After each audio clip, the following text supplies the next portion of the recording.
Hello दोस्तों, welcome to academic पाठशाला। अभी हम लोग समझेंगे टाइप्स ऑफ रेनफॉल। अब टाइप्स ऑफ रेनफॉल यानी रेनफॉल कैसे होती है, इस मैकेनिज्म को पहले समझना ज़रूरी है ना। फिर टाइप्स ऑफ रेनफॉल पे आते हैं। एक्चुअली होता क्या है, जैसे सपोज करो आप गए ऐसे हिमालय पे गए टहलने घूमने, है ना। अब वहाँ पे आपको मिले एक साधु, और वो साधु क्या कहते हैं, वो साधु आपको कुछ जड़ी बूटी टाइप की दे देते हैं। कहते हैं कि आप जब भी इसको पियोगे तो आप उड़ने लगोगे, ऐसे आसमान की तरफ चले जाओगे। तो बस, और लेकिन वो ये भी बताते हैं कि जैसे ये जड़ी बूटी की एनर्जी ख़त्म होगी और आप फिर से नीचे आ जाओगे, है ना। तो सावधानी से इसको जड़ी बूटी को यूज करना है। ठीक वैसे ही होता है वाटर के साथ। वाटर भी कहता है कि भैया नीचे पड़े पड़े हम बहुत थक गए हैं। तो वो जाता है हिमालय पे, शिव जी की आराधना करता है, यानी पूजा पाठ करता है।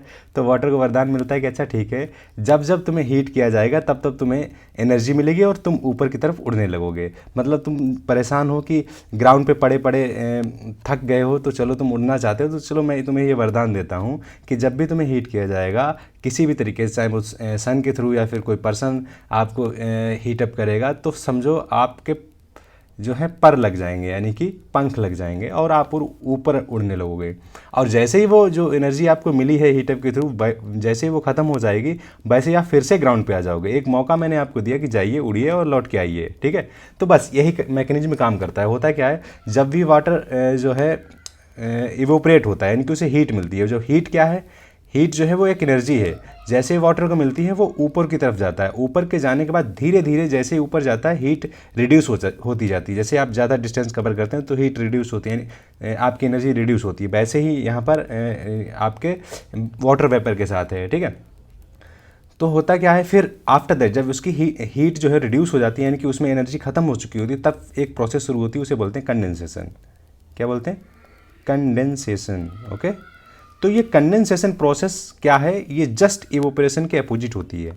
इवेपोरेशन जो प्रोसेस है उसके जस्ट अपोजिट होती है कंडेंसेशन। मतलब इवेपोरेशन में क्या होता है, जो लिक्विड वाटर है वो चेंज हो जाता है किसमें, गैसियस फॉर्म में, है ना, गैस की फॉर्म में। और वहीं कंडेंसेशन में क्या होता है कि जो गैसियस वाटर है वो चेंज हो जाता है लिक्विड फॉर्म में। तो condensation and evaporation is the just opposite process. अब आते हैं, हम लोग समझते हैं कि टाइप्स ऑफ रेनफॉल हैं कौन सी।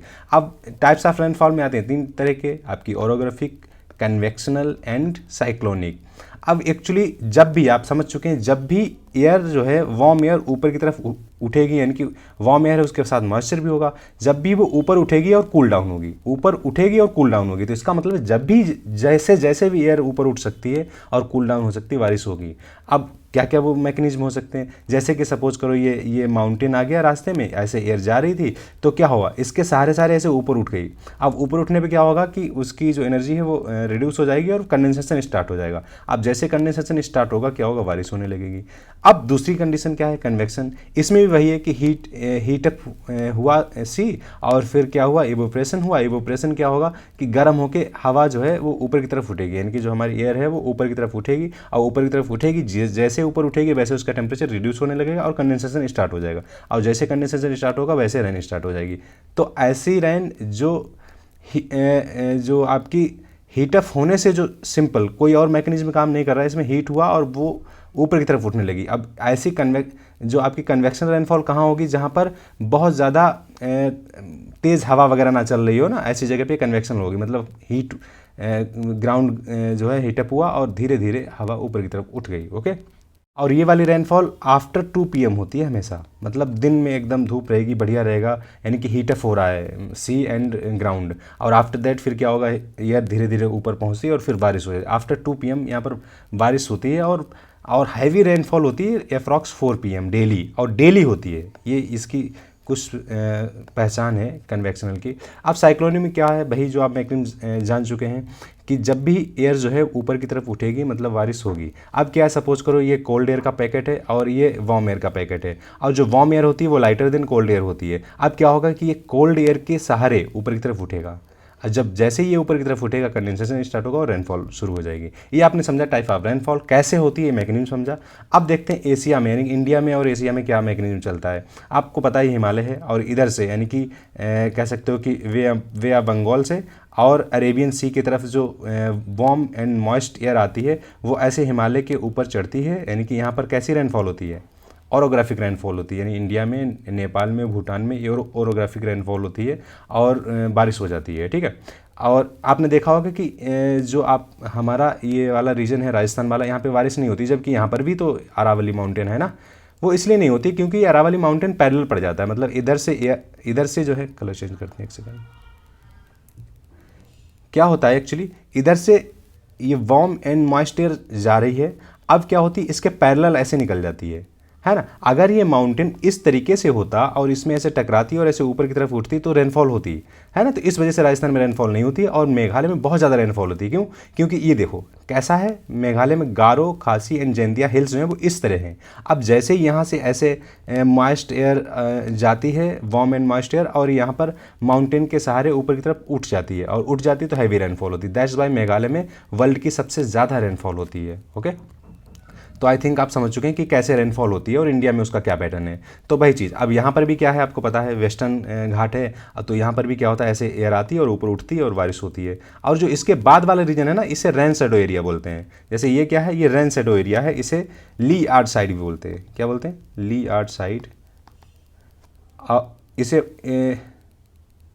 इसे बोलते हैं विंड यार्ड साइड। ओके, तो इसे हम रेन शैडो एरिया भी बोलते हैं।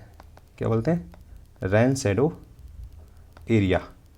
क्या होता है, यहाँ इधर तो बारिश हो जाती है, अब फिर क्या होगा कि माउंटेन के नीचे ऐसे एयर नीचे आएगी। जब भी एयर जो है ऊपर से नीचे की तरफ आती है तो वो वार्म होती है, और वार्म होगी तो बारिश नहीं होगी। ओके, तो वो ड्राई हो जाएगी। अब ड्राई एयर बारिश थोड़ी कराएगी, है ना। तो वही चीज़, अब इंडिया का ये वाला कोस्ट, यहाँ पर यानी तमिलनाडु कोस्ट पे बारिश नहीं होती है। कब? जब हमारा मानसून सीजन चल रहा होता है। यहाँ पर बारिश कब होती है? रिट्रीटिंग मानसून से, यानी कि यहाँ पर सर्दियों में बारिश होती है। कब बारिश होती है? यहाँ सर्दियों में बारिश होती है, यहाँ गर्मियों में बारिश बहुत कम होती है। क्यों? क्योंकि ये रेन शैडो एरिया में आता है। ये देखिए आप, ये यहाँ पर माउंटेन है, वेस्टर्न घाट है, इधर से जो है एयर ऊपर की तरफ राइज हुई और बारिश होगी, और ये यहाँ ऐसे नीचे उतरेगी, तो क्या होगा? रेन शैडो एरिया होगा।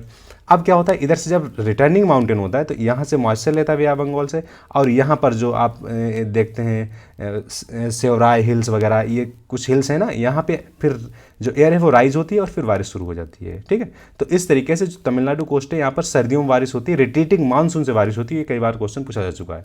आई होप आप समझ चुके हैं टाइप्स ऑफ रेनफॉल, और एशिया में क्या, यानी कि जो हमारा इंडिया है उसमें क्या पैटर्न है, और कहाँ पे ज़्यादा बारिश और कहाँ पे कम बारिश क्यों होती है इंडिया में, उसका भी आप पैटर्न समझ चुके हैं। Okay, thank you so much.